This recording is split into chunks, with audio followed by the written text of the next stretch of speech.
watching Flip TV News. I am Opeyemi Gumi. Here are the headlines. Gumi says Nigerians not financing terrorism. Delta CP reviews Okwama has been inaccessible since killings. Now the news in details. The Commissioner of Police in Delta State, Olufemi Abaniwanda, says the police is yet to gain access into the Okwama community where 17 soldiers were ambushed and murdered by some assailants in the community. While speaking in an interview on Wednesday, March 20, Abaniwanda said despite being responsible for internal security, the Nigeria Police Force has not yet been able to get into Okwama because the military is conducting an operation and the environment is currently volatile. Our assessment, you will recall that Okwama and the Ikolova community have been having what I call a perennial land dispute over fishing rights. The unfortunate incident happened when military officers who had gone on a peacekeeping operation were ambushed and they were killed. Now, since that incident happened, it has become what I call a military operation zone. Now, what I want us to do is to be extremely careful of what we do with social media reports. Some of the reports are not very, very accurate.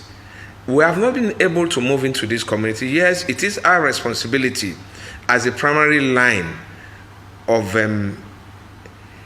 defense in internal security. But when you have another sister agency conducting an operation, the reasonable thing to do is wait for them to finish. We have not been able for now to get into Okwama because of the volatile nature of what is presently ongoing around that environment. So the support you are giving, are you telling me that the support is from afar? Because if you say you are giving support as police and the army has taken over Okwama, nobody can enter Okwama, then what is really going on? Because, we need a right of independent assessment of what is going on there. So you don't even know if buildings are touched, if buildings are damaged. It's just the army that is in Okwama as we speak today and they've taken over everywhere. Is that what we are saying? In a democracy? I might not be able to accurately respond to this question. But what is important to note is that when these things are ongoing, we must seem to be collaborative. You also understand that technology has made some of these things easier and at the same time a little bit more difficult for us to be able to answer these questions appropriately. But I can assure you that very, very soon, very, very soon, we will be able to get in. We were in Bomadi, like I said. For us to get to Ikolova and Okwama, you will need to get clearance. So we are working on this so that we can also ensure the safety of our people who are in those environments. Meanwhile, controversial Islamic scholar Sheikh Ahmad Gumi has rubbished claims that some Nigerians are sponsoring terrorism in Nigeria. The federal government recently identified 15 entities, including 9 individuals and 6 bureau de change operators and firms allegedly involved in terrorism financing. Details of the development were reviewed by the Nigerian Financial Intelligence Unit via an email on Tuesday night entitled, quote-unquote, Designation of Individuals and Entities for March 18, 2024. The documents revealed that the Nigeria Sanctions Committee met on March 18, 2024, where specific individuals and entities were recommended for sanction following their involvement in terrorism financing.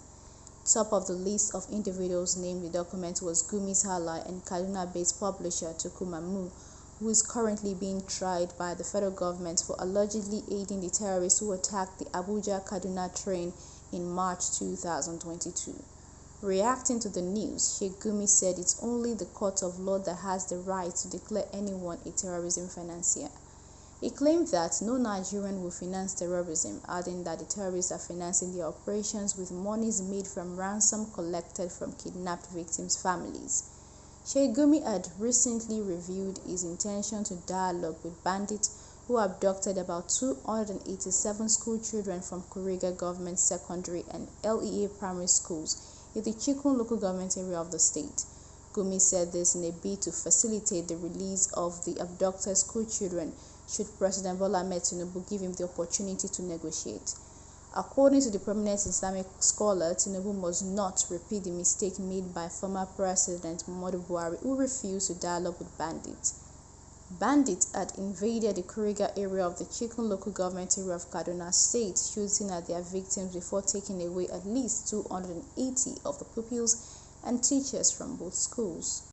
I was in the military myself, but I don't think there's a military solution. In fact, I think it's humiliating military to think that military should take care of civilian insurgency. What we need is a very good detective work, very good policing, very good social programs. These are it. Leave our military off this issue. Our military, they know fire for fire.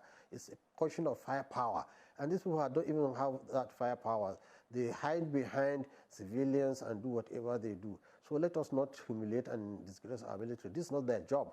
Our job, this is the job of politicians, this is the job of the police, this is the job of the intelligence, so that we can see how we can come and mobilize ourselves to see how we can circumvent these people. It's very easy. From our estimation and statistics, we don't think there are more than 100,000 people in the bush, in the forest, holding on our jugular vein.